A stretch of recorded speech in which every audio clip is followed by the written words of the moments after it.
હા, જય ગુરુદેવ. જય ગુરુદેવ, જય ગુરુદેવ બાપુ. જય ગુરુદેવ. બાપુ હાજી હવે બોલો. અમુક શાસ્ત્ર અને આધ્યાત્મિક અમુક પ્રશ્ન હતા ટૂંકા, હા, તો એનો જવાબ આપશો? બોલો બોલો. એ પ્રશ્ન છે, આત્મા નાશ પામે છે? આત્મા નાશ કોઈ દી ન પામે. આત્મા સ્વયં અવિનાશી છે. આત્માનો એકે કાળે નાશ નથી. બીજો પ્રશ્ન છે, ભક્તિમાં મુખ્ય સાધન શું? ભક્તિમાં મુખ્ય સાધન છે સત્યના રસ્તે ચાલો, સત્કર્મ કરો અને સત્યના રસ્તે ચાલો.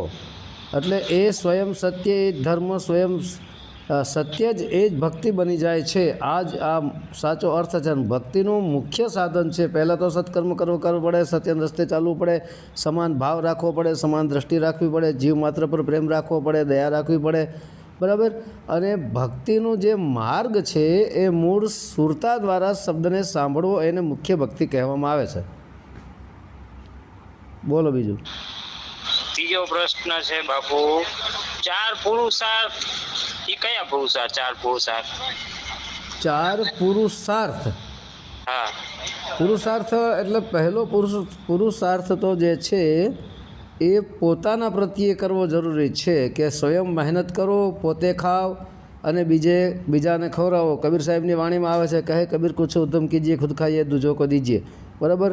પોતે પણ ખાઓ, બીજાને પણ ખવડાવો. અને બીજો પુરુષાર્થ, તમારો મુખ્ય જે પુરુષાર્થ છે તે પોતાના પરિવારનું પુરુષાર્થ કરીને પોતાના પરિવારનું ભરણ પોષણ કરવું. પછી એમાંથી જો કાંઈ બચે તો ભૂખ્યાને ભોજન, તરસ્યાને પાણી. પછી એમાંથી પણ જો બચે તો ચકલાઓને ચણ, પક્ષીઓને દાણા, કબૂતરને દાણા, ભૂખ્યાને ભોજન, તરસ્યાને પાણી, ને પછી પ્લસ માછલાઓને લોટ છે. ટૂંકમાં નિસહાયોની સહાય કરો. પછી બોલો. હાલો બાપુ, પછી ભક્તિ કયા યુગમાં સર્વશ્રેષ્ઠ કહેવાય? ભક્તિ ચારે ચાર યુગમાં સર્વશ્રેષ્ઠ જ છે. યુગ તો આ બદલતા રહીએ, પણ ભક્તિ કરનારની અંદર કોઈ યુગ લાગુ પડતો નથી. પણ છતાંય કીધું છે કે સતયુગ, ત્રેતા, દ્વાપર ને કળિયુગ. એમાં કળિયુગની અંદર શ્રેષ્ઠ ભક્તિ બતાવવામાં આવી છે કે કલયુગ મેં કેવલ નામ આધારા, જપત જપત નર ઉતરે પારા. બરાબર. કલયુગ મેં કેવલ નામ આધારા. કળિયુગની અંદર માત્ર નામ જ આધાર છે. બરાબર. કે ભાઈ નામ લિયા સો સબ કિયા, સકલ શાસ્ત્ર કા ભેદ, બિના નામ નરકે ગયા, પડ ચારો વેદ. બરાબર. માત્ર તો કોઈ પણ તમને XYZ જે પ્રિય નામ ફાવી જાય, જેમ કે શિવોહમ છે, શિવ છે, ઓમ નમઃ શિવાય છે, રામ રામ છે, કૃષ્ણ કૃષ્ણ છે, જે કોઈ તમને નામ 52 અક્ષરી જે ખુલ્લા નામ છે એ નામ પકડી લ્યો તો તમે આગળ વધી શકો છો. બરાબર. અને બેસ્ટમાં બેસ્ટ નામ તો આપણી અંદર જ સોહમ નામ ચાલી જ રહ્યું છે. એ નામ ગુપ્ત નામ છે, એને પ્રગટ કરવાનું છે. સંતો કહે છે ને કે કોટિક નામ સંસાર મેં તાસે મુક્તિ ના હોય, આદિ નામ જો ગુપ્ત બુજે વિરલા કોઈ. આદિ નામ જો ગુપ્ત નામ છે એ સોહમ શબ્દ છે. એ નામની ભક્તિ કરો તો શ્રેષ્ઠ છે. અને એ નામે અત્યારે ઉઘાડું જ છે. બરાબર. બોલો બીજું. હવે આગળ છે બાબુ પ્રશ્ન, કે પહેલા જે પૂછો ને મેં કે આત્માનો, અને બીજો પ્રશ્ન એ છે હવે કે આત્મા શું છે? આત્મા એક ઉર્જા શક્તિ છે, એક સુપ્રીમ પાવર છે. બરાબર. આ તમે છો એને જ આત્મા કહેવાય છે. આત્મા એવું નામ છે. આત્મા માત્ર એક પ્રકાશ સ્વરૂપ છે. આત્મા, આપણે આ 3 અક્ષરોને 2 કાના જોડી અને આપણે આત્મા કીધું છે. ઘણા અઢી અક્ષરમાં કહે છે કે આત્મા, એટલે એ મૂળ આત્મા એ જ સુપ્રીમ પાવર છે, એ સર્વશ્રેષ્ઠ છે. અને આત્મા જે છે જાગૃત, સ્વપ્ન, તુર્યા. જાગૃત, સ્વપ્ન, સુષુપ્તિને 3 અવસ્થાઓને ચલાવનાર જે તુર્યા છે તે સ્વયં આત્મા છે. અને તુર્યાતીત છે તે પરમાત્મા છે.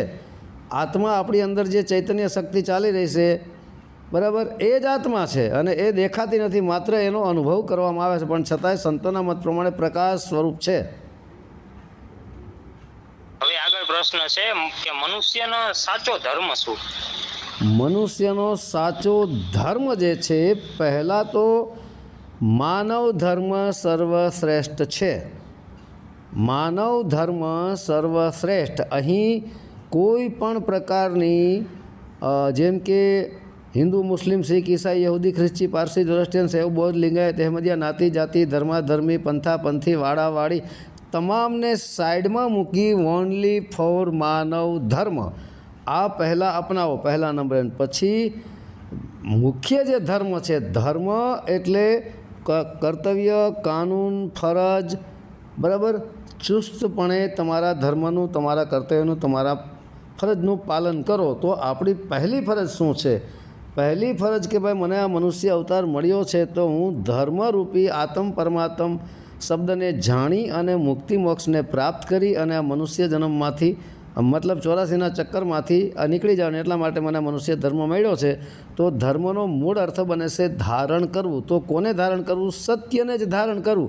तो सत्य शू छे? सत्य कोने कहेवू के भाई सत्य एक लौकिक दृष्टिए सत्यना मार्गे चालू अने बीजू सत्य स्वरूपी सोहम शब्द छे आत्मा छे तेमना तरफ ध्यान धरवू अने तेने जाणवा माटे घणा बधा साधु संतोना ग्रंथो छे प्लस अपना वेदों पुराणों शास्त्रों उपनिषदों बधानी अंदर आ बताववामां आव्यो छे। सोहम शब्दनो जिक्र करवामां आव्यो छे, आत्मा परमात्मानो जिक्र करवामां आव्यो छे, ओहम सोहमनो जिक्र करवामां आव्यो छे बराबर। तो अने घणा अंशे जेम के गीता आपणो ग्रंथ श्रेष्ठ है। गीतानुं ज्ञान जो आपणे वाँचीने समझी सकीए तो बराबर है, न समझी सकता होय तो जे गीता ज्ञाननुं रहस्य खोलीने बतावता होय ते आपणे समझावी सके छे। पण सरवाळे तो गीता ज ग्रंथ गीता ग्रंथ ज गुरु कहेवाय छे, भगवान कृष्ण ज गुरु कहेवाय छे बराबर। जगत गुरु कृष्णम वंदे तो तेज कृष्ण ज आत्मा है, तेज आ जगतना गुरु है बराबर। अने गुरु नानक साहेबना अंदर पण कहेवामां आव्युं छे ए ग्रंथमां पण गोविंद साहेब के अन्य कोई कीधुं छे कि भाई आ गुरु शीख धर्मनी अंदर के भाई जे गुरु ग्रंथ साहेब है एने ज गुरु तमे मानो आवुं पण कहे छे। एटले ग्रंथोने जो आपणे समझी सकीए तो ठीक है, नहीं तो ग्रंथोने कोई समझावनार होय एटले ए ग्रंथ वाँचीने आपणने समझावे। एटले पहला तो आ जे आपणे समझावे छे मार्गदर्शक थया पण गुरु तो ग्रंथ ज थयो ने एम। હવે આગળ પ્રશ્ન છે બાપુ કે ગુરુ વિના જ્ઞાન મળે ખરું? गुरु विना ज्ञान मळे खरू बराबर। तो संतोनी वाणी है कि गुरु बिन ज्ञान ना उपजे, गुरु बिन मिले ना भेद, भले वाँचो चारे वेद बराबर। तो हवे आपणे कहीए कि गुरु एटले शुं? पहला तो गुरु कोने कहेवाय? गुनाम अंधकार रूनाम प्रकाश। अंधकारमांथी जे आपणे प्रकाश तरफ लई जाय छे ते गुरु कहेवाय छे। तो हवे कोण लई जाय छे कि भाई कोई देहधारी साचा जे गुरु मळी जाय देहधारी अने आपणे ज्ञान आपे छे। एटले पहला तो ई मुख द्वारा बोले, देहधारी गुरु मुख द्वारा बोले एटले मुख द्वारा तो 52 शब्दों बोले छे बराबर। 52 अक्षर द्वारा आपणे ज्ञान आपवामां आवे छे। एटले ई बोलनार जे छे ते एनी अंदरथी आत्मशक्ति छे बराबर। आत्मा छे सुरतानो चित्तनो मन बुद्धि शरीरनो सहारो लई अने जे बोली रह्यो छे स्वयं आत्मा ज छे। पण अहीं ए बोलनारनुं शरीर माध्यम होय छे। एटले देहधारी जे गुरु छे माध्यम बनी अने 52 अक्षरी शब्दों द्वारा आपणे ज्ञान आपे छे बुद्धिपूर्वक अने आपणे बुद्धिपूर्वक एने पकड़ीए छीए बराबर। तो पहला तो 52 अक्षरी जे शब्दों छे एना जरिए सुधार थतो होय छे। एटले अहीं घणा एम कहे छे कि भाई 52 अक्षर ए तो काळ छे बराबर, पण असलमां जो 52 अक्षर काळ होय बराबर, 52 अक्षर ज घणा कहे कि भाई भवानीदासनी पण वाणी है कि 52 अक्षर जो कोई बूझे एमां धरे एकनुं ध्यान। जोधल प्रतापे भणे भवानीदास एनुं एक अक्षर मनाम, पण 52 अक्षरी शब्दों द्वारा ज आपणे ज्ञान मळशे। एटले 52 अक्षरी शब्दों ने प्रगट करी दो। संकल्प विकल्प करतुं मन, मन ने शक्ति आपे छे सुरतान, सुरतान शक्ति आपे आत्मा अने आत्मा शक्ति आपे परमात्मा। तो सरवाळे सीधुं डायरेक्ट ए परमात्मा द्वारा ज ए 52 अक्षरी આવી રહ્યા છે, મળી રહ્યા છે। તો 52 અક્ષરની અંદર પણ પરમાત્મા છે, મનમાં પણ છે, શરીરમાં પણ છે, બુદ્ધિમાં પણ છે, બધી જગ્યાએ છે જ। કારણ કે એટલા માટે કહેવામાં આવ્યું છે કે પરમાત્મા સ્થાવર જંગમ જલમાં થલમાં અણુ અણુમાં કણકણમાં બધી જગ્યાનો વાસ છે। તો પછી 52 અક્ષરમાં એ છે જ બરાબર। તો 52 અક્ષરી દ્વારા જ જો 52 અક્ષરી નાશવંત હોય, 52 અક્ષર આમ તો છૂટી જાય છે, 52 થી બહાર છે આત્મા છે, 52 ને પ્રગટ કરી રહ્યો છે આત્મા, પણ અસલમાં 52 થી બહાર છે તો પરમાત્મા છે બરાબર। પણ 52 અક્ષરોને પ્રગટ કરી રહ્યો છે आ स्वयं आत्मा बराबर। कारण के आत्मा ज 52 अक्षर ने प्रगट कर रह्यो छे, पण छतांय 52 थी बहार एने कहेवामां आवे छे। तो हवे 52 अक्षर शब्दों द्वारा ज आपणे ज्ञान मळतुं होय छे। तो पहला तो 52 अक्षरी शब्दों ने आपणे काळ कहेता होय तो पछी काळ ज आपणे सहायक बने छे ने, ख्याल आवे छे? હવે 52 અક્ષર જો છૂટી જતા હોય પણ તો 52 અક્ષર કાલ હોય, હું ઘણીવાર હું જ બોલું છું કે ભાઈ 52 કી જંજાલ में फंस गया संसार, બરાબર. તો ભાઈ 52ની જંજાળમાં ફસ ગયા સંસાર તો કેવી રીતે છે કે ભાઈ 52 અક્ષરોની જંજાળ એટલે તર્ક વિતર્ક, વાદ વિવાદ, તારું મારું, નાના મોટું કરીને એમાં ફસાઈ ગયા છે. આને હું કહું છું કે ભાઈ 52 અક્ષર દ્વારા જે વાદ વિવાદ કરે છે, તર્ક વિતર્ક કરે છે, એ બધા વાદ વિવાદમાં ફસાઈ ગયા છે. 52 અક્ષરી શબ્દો આમથી આમ ઉલટાવે, આમથી આમ ઉલટાવે, એટલે હું ન્યાય કહું છું કે ભાઈ વાણી અને પાણીનો કોઈ પાર નથી, બરાબર. તો આવી જ રીતનું સમજવાનું છે કે ભાઈ 52 અક્ષરો જે છે, 52 અક્ષરો દ્વારા જ આપણને જ્ઞાન પ્રાપ્ત થાય છે અને 52 અક્ષરો દ્વારા ગુરુ જ્ઞાન આપણને આપે છે. તો ગુરુ જે જ્ઞાન આપનાર છે, અહીં પહેલાં તો એ દેહધારી ગુરુ અને જે જ્ઞાન આપ્યું જ્ઞાન ગુરુ બને છે. એ જ્ઞાન ગુરુને આપણે પકડ્યા પછી આપણે શબ્દ ગુરુને પકડીએ છીએ, સોમ શબ્દરૂપી ગુરુ બને છે. અને સોમ શબ્દ ગુરુને પકડ્યા પછી આત્મ સ્વરૂપ બની જાય, ત્યાં શબ્દ પણ રહેતો નથી. અને પરમાત્મ સ્વરૂપમાં ત્યાં તો કોઈ શબ્દ છે જ નહીં. શબ્દ કહું તો શબ્દ હું નહીં, શબ્દ હે માયા કી છાંય, ત્યાં તો કોઈ શબ્દ જ નથી. શબ્દ પણ ઉડી જાય છે. શબ્દ પ્રગટ થયો છે તો જે પ્રગટ થયો છે એ ગમે ત્યારે અપ્રગટ થવાનો જ છે, બરાબર. એટલે જ્યાંથી પ્રગટ થયો ત્યાં અપ્રગટ થઈ જાય. અહીંયા આને કહેવાય પૂર્ણ મુક્તિ. અને રહી વાત ગુરુની, તો ગુરુ સાચવવા પડે. ગુરુ માત્ર એક માર્ગદર્શક છે. પછી ગુરુ સ્વયં પોતાની આરતી પૂજા, બરાબર, આ બધું હામયાન કરાવે તો એ મારી દ્રષ્ટિએ દેહની પૂજા છે, દેહની આરતી છે, બરાબર, અને દેહના હામૈયા છે. તો ત્યાં પણ એક સંત કબીરની વાણી છે કે દેહી કો જો ગુરુ કહે વો તો ધુંધર જ્ઞાન ચાર દાગ મેં આવે નહીં વાંકો સદગુરુ જાન, બરાબર. કે ભાઈ દેહને જે ગુરુ માને છે તો ધુંધર એટલે ઝાખું જ્ઞાન છે, ખોટું જ્ઞાન છે. તો કે ચાર દાગ મેં આવે નહીં વાંકો સદગુરુ જાન. તો ચાર દાગમાં કોણ નથી આવતું? એને વાંકો એટલે એને સદગુરુ જાન, એને માન. તો એ ગયો ગુરુ કોણ છે કે ભાઈ એ ગુરુનું કોઈ શરીર નથી, બરાબર. પછી એ અનાહાર કરતા નથી, પછી એનું જન્મ મરણ છે નહીં, બરાબર. અને વિષયવાસનો એની અંદર છે પણ નહીં. એટલે ચાર દાગથી ન્યારો જે છે એ શબ્દ, એ આત્મા, એ ગુરુ છે. પણ દેહને ગુરુ કદાપી ન માની શકે. આપણે ભલે દેહ દ્વારા આપણને કોઈ ગુરુ પોતાના દેહનો ઉપયોગ કરી અને 52 અક્ષરી શબ્દો દ્વારા જ્ઞાન આપતા હોય છે, પણ સાચું જે જ્ઞાન થઈ જાય સતગુરુનું, સોમ શબ્દનું, આત્મા પરમાત્માનું, ત્યારે દેહધારી ગુરુ છૂટી જાય છે. પછી આખી જિંદગી આપણે દેહધારી ગુરુને જ પકડી રાખીએ અને દેહધારી ગુરુની સેવા ચાકરીમાં લાગ્યા રહીએ અને દેહધારી ગુરુ પણ આપણી પાસે સેવા ચાકરી જ કરાવતા રહીએ, તો આ બધું ધર્મના નામે ધંધો છે, ઢોંગ છે, પાખંડ છે. બાકી ગુરુ સાચા હોય કહી દઈએ કે ભાઈ મેં તને જે રસ્તો બતાવી દીધો હોય એ રસ્તે તું ચાલવા માંડ તો અવશ્ય પરમાત્મા અને આત્માને શબ્દને પ્રાપ્ત કરી લઈશ, બરાબર. પરંતુ એ ગુરુ પણ સાચા હોય તો શિષ્યને પૂર્ણ જ્ઞાન આપીને એનું પાત્ર ચોખ્ખું કરીને પછી એને ભક્તિ ભજન લાઈન બતાવતા હોય છે. બોલો બીજું.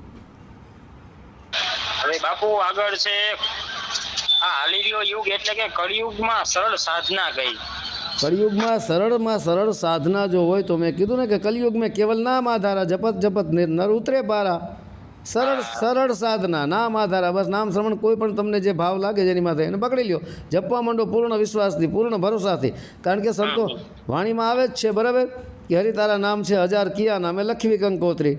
તો કે વૈકુંઠ ધામે પ્રેમેથી લખવી કંકોત્રી. શું કીધું? પ્રેમ દ્વારા. એટલે પ્રેમપૂર્વક કોઈ પણ નામ પકડી લ્યો, પૂર્ણ એની માથે ભાવ રાખો, પ્રેમ રાખો, એટલે અવશ્ય પરમાત્મા પ્રસન્ન થશે જ. કારણ કે બધા હરિના જ નામ છે. હવે છે બાપુ સાચો ત્યાગ કયો? સાચો ત્યાગ આંતરિક ત્યાગ છે. બહાર ત્યાગ કરવાની કોઈ જરૂર નથી. જેમ ઘર બહાર મૂકીને આપણે ભાગી જાય અને જંગલમાં આવી જાય, સંસારનો ત્યાગ કર્યો તો આંતરિક મનમાં જે સંસાર ભર્યો છે, ચિત્તમાં જે સંસાર ભર્યો છે એનું શું, બરાબર. પરંતુ એને ત્યાગ નથી કહેવાતો. ત્યાગ, સાચો ત્યાગ છે આંતરિક. ભાઈ આવી મળે એનો ઇનકાર ને, ન મળે એનો લોભ નહીં. ખીચામાં 1000 રૂપિયા હોવા છતાં નથી અને નહીં હોવા છતાં છે. જેમ કમળનું ફૂલ પાણીમાં રહેવા છતાં પાણીથી ઉપર હોય છે, એમ સંસારમાં રહેવા છતાં સંસારથી ઉપર રહેવાનું. કે ભાઈ સંસાર મારી અંદર છે પણ હું સંસારમાં નથી. આ સાચો ત્યાગ છે કે ભાગવાનું જરૂર નથી ઘર બહાર મૂકીને. આંતરિક ત્યાગ કરવાનો છે.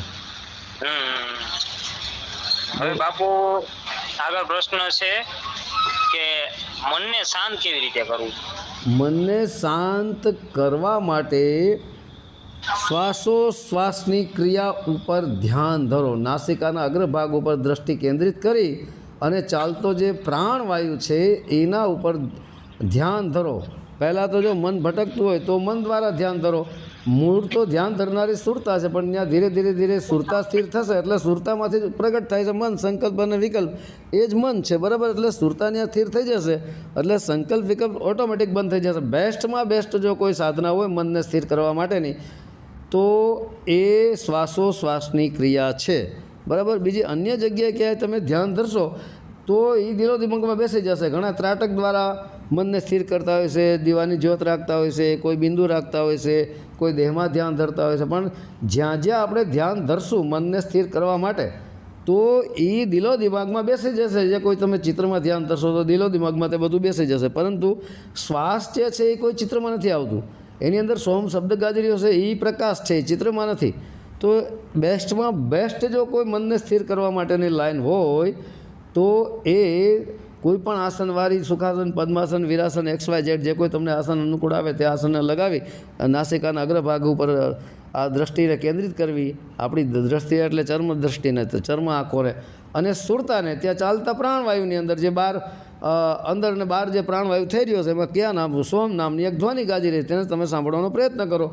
એટલે મન સંપૂર્ણપણે સ્થિર થઈ જશે. એટલે સુરતા ચોખ્ખી થઈ ગઈ. કારણ કે સુરતા જ ભટકી રહી છે, સુરતા જ મનને પ્રગટ કરી રહી છે. સંકલ્પ વિકલ્પો સુરતામાંથી સરવાળે પ્રગટ થાય છે, અને સંકલ્પ વિકલ્પ એ જ મન, સંકલ્પ વિકલ્પ રોકાઈ જશે. એટલે સુરતા સ્વરૂપમાં આવી જશે, અને સુરતા સોમ શબ્દ સ્વરૂપ થઈ જશે. એટલે આ સ્વયં સોમ શબ્દ સ્વરૂપ થઈ ગયા. સોમ એ જ સો, હમ સો, જો તું સો હમ, જો તમે છો એ જ હું છું. આત્મા અને પરમાત્મા એમાં કાંઈ ફરક નથી. આ સોમ શબ્દ છે, અને એ ઉપર ઉઠતો ઉઠતો આત્મ સ્વરૂપ બની જાય. ત્યાં કાંઈ ગુરુ નથી, શિષ્ય નથી, બરાબર. ત્યાં શબ્દ નથી. આત્મ ખાલી એક પ્રકાશ છે, અને પરમાત્મા પણ એક પ્રકાશ પણ છે. પણ છતાં પરમાત્માના નામને ઓમ કહી છીએ આપણે, અને આત્માના નામને સોમ કહી છીએ. બોલો બીજું. હવે બાપુ આગળ છે સાધના માટે કઈ અવસ્થા શ્રેષ્ઠ? સાધના માટે શ્રેષ્ઠમાં શ્રેષ્ઠ કોઈ અવસ્થા હોય તો યુવાની છે. યુવાનમાં બોલો બોલો બાપુ. આ યુવાની અવસ્થામાં જ તમે સાધના કરી શકો. વૃદ્ધાવસ્થામાં કોઈ શરીર રોગોથી ઘેરાઈ જાય તો શું આપણે સાધના કરી શકવાની છે? બાલ્ય અવસ્થામાં તો આપણે સાધના કઈ રીતે કરી શકીએ? કારણ કે બાલ્ય અવસ્થામાં તો આપણને કોઈ જ્ઞાન પણ નથી હોતું. કિશોર અવસ્થામાં આવી તો કદાચ આપણે સાધના કરી શકીએ. પણ યુવાન અવસ્થા બેસ્ટ. પણ યુવાની એક ખતરનાક વસ્તુ છે, બરાબર. પણ યુવાનીમાં જે તમે સાધના કરી એટલે સમજી લો તમે સફળ. હવે આગળ છે બાપુ જન્મ મરણનું બંધન કઈ રીતે છૂટે? જન્મ મરણનું બંધન. હવે જન્મ મરણનું બંધન તો પહેલાં કોને છે? જન્મ મરણનું બંધન આત્માને કાંઈ લાગુ નથી પડતું. જન્મ મરણનું બંધન જે છે એ જીવ ભાવ છે. જીવ જ આ જન્મ મરણના બંધનોમાં ફસાયેલો છે. કારણ કે વિષય શબ્દ સ્પર્શ રૂપ રસ ગંધ આ 5 વિષય વાસનાઓમાં, શરીરોમાં આ જીવ, હું દેહ છું, જન્મું છું, મરું છું, ખાઉં છું, પીવું છું, સ્ત્રી સૌ, પુરુષ સૌ, આ બધું જ જે પકડીને બેઠો છે જીવ, મારું તારું, એ જ જન્મ મરણનું બંધનનું કારણ છે. હવે જીવ આ બધું છોડી દઈએ, જીવ નામ સુરતા કહો એટલે આત્મ સ્વરૂપ બની જાય. એટલે જન્મ મરણનું કારણ છૂટી ગયું, બંધન છૂટી ગયું. કારણ કે જન્મ મરણનું કારણ જ મૂળ બંધન છે. એ જ આ બંધન છે, એ જ આ જીવ છે. જીવ જ આ બંધનમાં બંધાણો છે. બોલો. હવે બાપુ આગળ છે પરમાત્માને જોવો ક્યાં? પરમાત્માને જોવો ક્યાં? તો પછી જોનારો કોણ? પરમાત્મા ચર્મચક્ષુથી દેખાયો નથી. કારણ કે ભગવાન કૃષ્ણે પણ અર્જુનને દિવ્ય દ્રષ્ટિ આપી હતી. પછી વિરાટ સ્વરૂપના દર્શન કર્યા હતા. વિરાટ સ્વરૂપને અહીં પરમાત્મા સમજો, નાના સ્વરૂપ ભગવાન કૃષ્ણને એને તમે આત્મા સમજો, બરાબર. અને પરમાત્માને જોવા માટે દિવ્ય દ્રષ્ટિ જોઈએ. દિવ્ય દ્રષ્ટિ એટલે જ્ઞાન દ્રષ્ટિ. જ્ઞાન, આત્મજ્ઞાન થઈ જાય પછી આત્મજ્ઞાનની દ્રષ્ટિ દ્વારા તમે પરમાત્માને જોઈ શકો છો, બરાબર. પણ પરમાત્માને જે જોવા ગયા એ સ્વયં પરમાત્મામાં હમાઈ ગયા છે, સ્વયં પોતે એમાં ખતમ થઈ ગયા છે. એટલે પરમાત્મા જોઈ શકાય છે, મતલબ પ્રકાશ. આ શંકરદાસની વાણીમાં આવે જ છે કે હંસા હું ગઈ હતી ગુરુજીના દેશમાં, ત્યાં છે જળ જ્યોતિ પ્રકાશ. એટલે આ સુરતા હંસાના ગુરુજીના દેશમાં હંસાને કહે, સોમ શબ્દને કહે છે. કોણ કહે? સુરતા. સુરતા સોમ શબ્દને કહે છે કે હંસા, હંસા કે સોમ કે સુરતા કહે છે કે હંસા. એટલે મતલબ એ સોમ શબ્દ હું ગઈ હતી તારા જરીએ ગુરુના દેશમાં, ત્યાં છે જળ જ્યોતિ પ્રકાશ. જળ જ્યોતિ પ્રકાશ એ જ આત્મ પરમાત્મ છે, બરાબર. ગઈ હતી એટલે પાછી આવીને એને કીધું કે ત્યાં પ્રકાશ એ પ્રકાશ છે. પણ પાછી આવી ગઈ એટલે કીધું, પાછી ન આવે તો આત્મ સ્વરૂપ બની જાય. સુરતાનું અસ્તિત્વ જ નો રહે. પછી બોલનારો કોણ ને જોનારો કોણ, બરાબર. તો આત્મા પરમાત્માના દર્શન થઈ શકે છે, પણ એ સુરતા દ્વારા થાય, ચામડાની આંખોથી ન થાય, જ્ઞાન દ્રષ્ટિ દ્વારા થાય. અને જેને જેને દર્શન કર્યા છે અને દર્શન કર્યા એને પછી એ સ્વયં દર્શન કરનારી દ્રષ્ટા થઈ સુરતા, અને સામે દ્રશ્ય આપનારો એ આત્મ પરમાત્મા છે, બરાબર. તો અહીં સુરતા એ દ્રષ્ટાય નથી રહેતી, દ્રશ્ય નથી રહેતું, એ અદ્રશ્ય બની જાય છે, આત્મ સ્વરૂપ બની જાય છે. આ છેલ્લી અવસ્થા છે. બાપુ હવે ઘણા લોકો એમ કે છે કે આધ્યાત્મિક માર્ગ, આધ્યાત્મિક ભક્તિ અને આધ્યાત્મિક અવસ્થા. તો હવે મારો પ્રશ્ન એ છે કે આધ્યાત્મિકમાં સૌથી સીડીનું પહેલું પગથિયું કયું, પહેલી સીડી કઈ? આધ્યાત્મિક માર્ગમાં ચાલવા માટે સૌથી પ્રથમ તો પગથિયું સીડી છે લૌકિક દ્રષ્ટિએ પહેલાં સત્યનું કાર્ય અપનાવો અને અસત્ય કાર્યને છોડી દો, તો જ તમે આધ્યાત્મિક માર્ગમાં ઉન્નતિ કરી શકો છો. સત્ય હવે આધ્યાત્મિક, તમે આધ્યાત્મિક માર્ગમાં ચાલવાનો ગમે એટલે પ્રયત્ન કરશો ને વિષય વાસનાથી પાવરફુલ ભરેલા છે ને આપણી પાસે બિલકુલ લૌકિક દ્રષ્ટિએ પણ સત્ય નથી, તો આધ્યાત્મિક સુધી આપણે પહોંચી જ શકતા નથી કદાપી, બરાબર. પરંતુ આધ્યાત્મિક માર્ગમાં ચાલવા માટે આધ્યાત્મિક જ્ઞાનને સાંભળો, આધ્યાત્મિક સત્સંગ. હવે આધ્યાત્મિકમાં આવે શું શું? મન ચિત્ત બુદ્ધિ અહંકાર આત્મા પરમાત્મા તત્વજ્ઞાન ને બધું આધ્યાત્મિકમાં જ આવે છે, બરાબર. તો એને જાણવું જરૂરી છે. હવે એને જાણવા માટે તો કોઈ પણ સારા સંત હોય એનો સત્સંગ સાંભળવો, આધ્યાત્મિક લાઇનમાં કેવી રીતે જવું. આધ્યાત્મિકનો અર્થ જ છે કે ભાઈ આત્મા તરફ ઉપર ઉઠવું, એને આધ્યાત્મિક કહેવામાં આવે છે. આધ્યાત્મિક એ જ આત્મજ્ઞાન છે. તો આત્મજ્ઞાન તરફ કેવી રીતે ઉઠવું તેના માટે એક સાચા માર્ગદર્શક ગુરુની જરૂર છે, પણ ગુરુ પર આપણને બાંધીને રાખે તો ન ચાલે, બરાબર. એટલે આધ્યાત્મિક લાઇનમાં પ્રગતિ કરવા માટે તો બેસ્ટમાં બેસ્ટ રસ્તો પહેલાં તો સત્યને રસ્તે ચાલો, એટલે એ આધ્યાત્મિક જ છે મારી દ્રષ્ટિએ. સત્ય એ જ ધર્મ. સત્કર્મ કરો, ચૂપ રહો, ચાહે ચાહ મેલે ધૂપ મેલે. આજથી જ તમે કોઈ પણ પરમાર્થ કાર્ય કરવાનું શરૂ કરી દો, કોઈ પણ આશા ઈચ્છા અપેક્ષા વગર, બરાબર, નિષ્કામ ભાવે. એટલે એમાંથી તમને ધીરે ધીરે આધ્યાત્મિક શરૂ થતું જશે કે બધું આધ્યાત્મિક જ છે. પછી તમને એમ લાગશે કે સર્વસ્વ આધ્યાત્મિક છે, કારણ કે પરમાત્મામાંથી આત્મા, આત્મામાંથી સુરતા, સુરતામાંથી ત્રણ ગુણ, ત્રણ ગુણમાંથી પાંચ તત્વ, પાંચ તત્વમાં 25 પ્રકૃતિ, મન માયા બધું બન્યું. તો સરવાળે પરમાત્મામાંથી જાવ તો પરમાત્મા સ્વયં આધ્યાત્મિક જ છે. તો આ બધું આધ્યાત્મિક જ થયું ને. પણ આધ્યાત્મિક લાઈને ચાલવા માટે શું છે? તો આ બધું આધ્યાત્મિક જ છે. કોઈ પણ વસ્તુને તમે પકડો આધ્યાત્મિક જ છે. પણ આત્મજ્ઞાન થાય એટલે સર્વસ્વ આધ્યાત્મિક જ છે. કે આધ્યાત્મિકમાં ચાલવા માટે કરવું શું? અરે ભાઈ આપણે સ્વયં આધ્યાત્મિક જ છીએ. આધ્યાત્મિક એ જ આત્મા જ છે. આપણે આત્મા જ છીએ. પણ આપણે વિષયવાસનામાં ફસાયા છે એટલે આપણને એમ લાગે છે કે આધ્યાત્મિકમાં ચાલવા માટે શું? આધ્યાત્મિક એ જ છે સાચી વસ્તુ કે ભાઈ આત્માને જાણો. હવે બાપુ આ જમાનામાં ઘણા લોકો દાન દે છે, કોઈને પૈસા આપે છે. આત્મા કે તમે દાન કરી નાખજો કોઈ પણ જગ્યાએ. તો હવે મારો પ્રશ્ન એ છે કે સાચું અને સર્વશ્રેષ્ઠ દાન કયું? હવે અત્યારે સાચું અને સર્વશ્રેષ્ઠ દાન, પહેલું દાન તો છે વસ્ત્રદાન. તમે વસ્ત્રદાન આપો કોઈને એટલે એની લોક લજ્જા જળવાઈ રહે, બરાબર. પણ જૂના વસ્ત્રો અપાય, નવા ન અપાય, નકરી વેચી નાખે, બરાબર. પછી બીજું દાન છે અન્નદાન. અન્નદાન તમે પાકું સીધું ઘરે બેસાડીને જમાડવા, પણ કાચું સીધું નહીં આપવાનું. જેમ કે લોટ છે, ઘઉં છે, તો એ પાછા વેચી નાખે, બરાબર. એટલે બીજું દાન છે અન્નદાન છે. અન્નદાન દ્વારા એની શરીરનું નિર્વાહ ચાલતો હોય છે. પછી છે ઔષધ દાન. ઔષધ દાન એટલે કોઈ પણ બીમાર વ્યક્તિને તમે કોઈ સરકારી દવાખાને લઈ જાઓ, અથવા તો તમે દેશી આયુર્વેદિક ચિકિત્સક પાસે લઈ જાઓ, અથવા તો તમે એને મેડિકલમાં જ દવા લઈ આપો, બરાબર. પણ એને પૈસા નહીં આપવાના, લઈને દવા આપવાની, પૈસા રોકડા નહીં આપવાના. પૈસાનો ખોટો ઉપયોગ થઈ શકે, કારણ કે આવું બધું ઘણા બધા લોકો ચાલાકીઓ પણ કરતા હોય છે. પણ પૈસા બિલકુલ ના અપાય કોઈને. મારા મત પ્રમાણે, મારી બુદ્ધિ અનુસાર હા તમે આપી શકો છો પૈસા, પણ 100% એને જાણો, બરાબર. માનો મત જાણો, પહેલાં એને જાણો, જો સત્ય જ છે તો પણ તમે પૈસા પણ આપી શકો છો, બરાબર. પણ મારી દ્રષ્ટિએ પૈસા ન અપાય. જ્યાં સુધી આપણે હાથે આપણે દાન કરીએ ત્યાં સુધી હું વધારે ઉચિત માનું છું, કારણ કે હું તો મારા હાથે જ દાન કરનારો છું. અને જો કદાચ દાન આપું તો એ બહુ બારીકાઈથી આપું, કારણ કે આનો ખોટો તો ક્યાંય ઉપયોગ થતો નથી. જો ક્યાંય ખોટો ઉપયોગ થતો હોય તો આપણે ગુનેગાર બનીએ છીએ. જેમ કે આપણે ઘરે કોઈ માંગણ આવ્યો અને આપણે 10-20 રૂપિયા રોકડા આપી દીધા પૈસા, બરાબર. ફરી આગળ જઈને 10-20 રૂપિયા લીધા, થોડાક પૈસા 40-50 રૂપિયા થઈ ગયા, અને ક્યાંક જઈને દારૂ પીધો, મીઠ માઉસ ખાઈ દો, અને દારૂ પીને પછી ઘરે જઈને પોતાની બૈરીને પોતાના બાળકોને માર્યા, તો એ પાપના અધિકારી આપણે બનીએ છીએ કે આપણે એને જોયા જાણ્યા વગર પૈસા આપી દીધા, બરાબર. તો એ જોયા જાણ્યા વગર પૈસા તો બિલકુલ અપાય જ નહીં. પૈસાનું દાન તો મારી દ્રષ્ટિએ તો ખોટું જ પડે છે. માતા અમરમાં માગતા કે ભાઈ અને કહેતા હોતે કે મર જાવું પણ માંગુ નહીં અપને તન કે કાજ પરમાર્થને કારણે મોહે માગતા નો આવેલા. તો માતા અમરમાં એ રોટલી શાકને જૂના વસ્ત્રો જ માગ્યા છે, પૈસા ક્યાંય માગ્યા જ નથી. અરસામાં સોનાની સરબીઓ, ચાંદીના સિક્કા બધું માતા અમરમાને આપતા, પણ માતા અમરમાં કાંઈ લીધું જ નહોતું કે ભાઈ મારે આની કાંઈ જરૂર નથી. આ બધી મારે તો રોટલી શાક એ પાકા જ બનાવેલા લેતા હતા, બનાવેલા જ, કાચું સીધું કાંઈ લેતા નહોતા. અને વસ્ત્ર જૂના લેતા હતા અને જૂના કોઈના ચંપલ હોય લેતા હતા અને વિકલાંગો છે, ચક્ષુ પ્રજ્ઞા છે, બરાબર, દીનહીન દુખિયા છે, રક્તપીતિયા છે, આવાની જ સેવા કરતા હતા. પણ માતા અમરમાએ કોઈ દિવસ પૈસા માગ્યા નથી, પોતાના માટે કાંઈ માગ્યું નથી. માતા અમરમાં સ્વયં પોતે પણ કામ કરતા, દેવીદાસ બાપુએ કામ કરતા, ખેતરમાં મજૂરી એને કરેલી છે પોતાના જીવન નિર્વાહ માટે. કારણ કે માંગવું પણ માંગવું નહીં મર જાવું અપને તન કે કાજ, માંગવું પણ બરાબર કે મર જાવું પણ માંગવું નહીં અપને તન કે કાજ. તન એટલે શરીર, એટલે માતા અમરમાં કહે છે કે મારા તન માટે હું ન માગું, મરી જાઓ, પણ પરમાર્થને કારણે મને માગતા ન આવેલા જ, મતલબ બીજાના તનની સેવા કરવા માટે મને માગતા ન આવેલા જ. તો તનને શું જોઈ? તનને ચપ્પલ જોઈ અને વસ્ત્ર જોઈ ને ભોજન જ જોઈને, એટલે તન માટે માગ્યું છે, બાકી પૈસા નથી માગ્યા અમરમાં એ ક્યાંય. એટલે પરમાર્થ માટે તમે માગી શકો છો પણ પૈસા નહીં, આવું બધું તમે માગી શકો છો.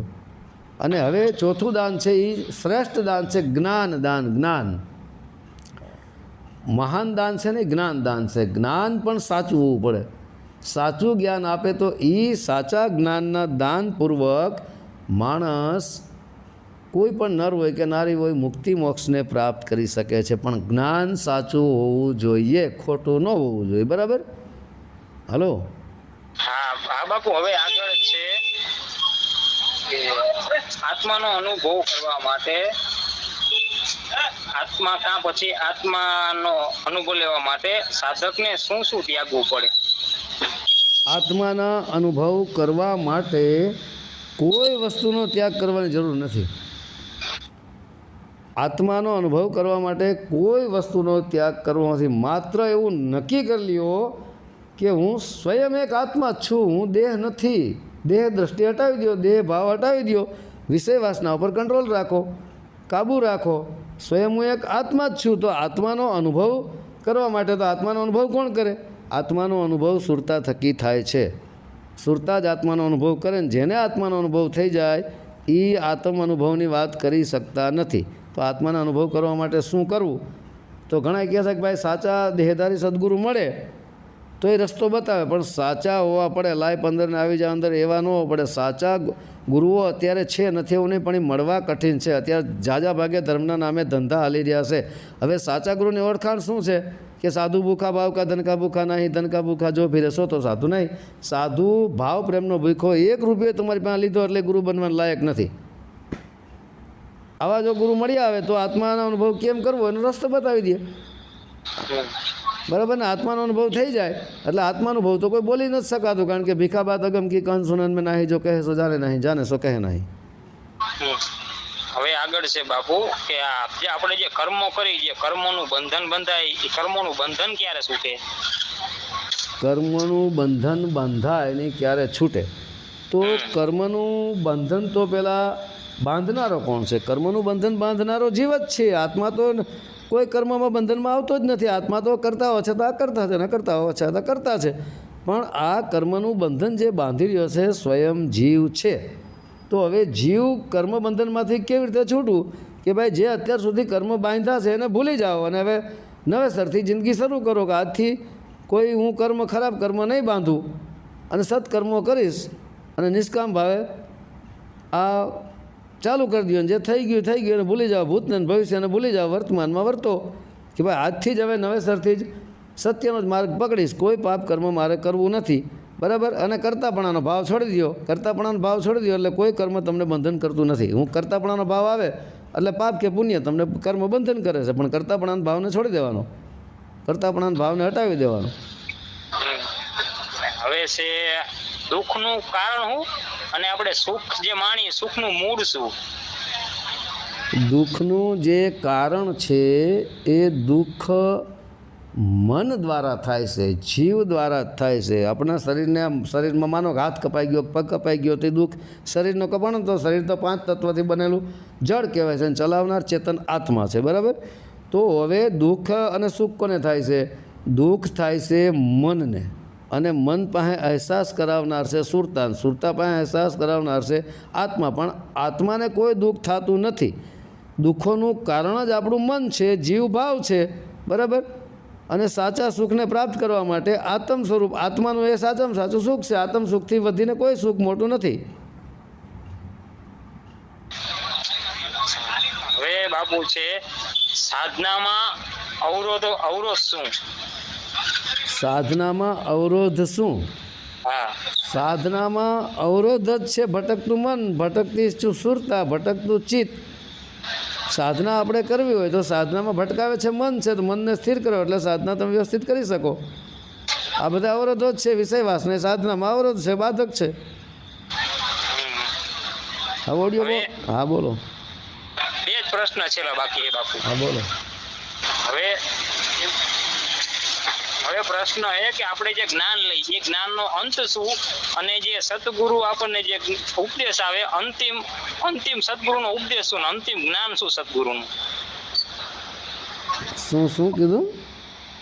આપણે જે જ્ઞાન લઈએ એ જ્ઞાનનો અંત શું, અને સતગુરુનો અંતિમ ઉપદેશ શું? બરાબર. આપણે જે જ્ઞાન લઈ એ જ્ઞાન નો અંત શું, છેલ્લું જ્ઞાન કયું? આપણે જે જ્ઞાન લઈ જ્ઞાનનો અંત શું? આપણે જે જ્ઞાનને પકડીશી, બુદ્ધિપૂર્વક પકડીશી, અને આપનારો બુદ્ધિપૂર્વક આપે છે, અને લાસ્ટમાં એ જ્ઞાનને પકડે છે ચિત્તરૂપી સુરતા એને પકડે છે એ જ્ઞાનને. પછી સુરતાને જ્યારે આત્મ જ્ઞાન થઈ જાય એટલે જ્ઞાન છૂટી જાય. આત્મ જ્ઞાન થઈ જાય એટલે જ્ઞાનનો અંત આવી ગયો. કારણ કે જ્ઞાન દરેક જગ્યાએ લાગુ પડે. સાયકલ ચલાવો તો સાયકલનું જ્ઞાન કહેવાય. તમે ધંધો કરો, શાકભાજી વેચો તો ભાઈ શાકભાજીનું મને જ્ઞાન છે, કિરણાવાળાને કિરણા ભંડારનું જ્ઞાન છે. એમ જ્ઞાન દરેક જગ્યાએ લાગે. પણ આત્મ જે જ્ઞાન છે એ સર્વશ્રેષ્ઠ. આત્મ જ્ઞાન થઈ જાય એટલે બુદ્ધિનું જે જ્ઞાન છે એ છૂટી જાય. પછી શું કીધું તમે છેલ્લું? હવે છેલ્લો કે ગુરુનો છેલ્લો ઉપદેશ શું?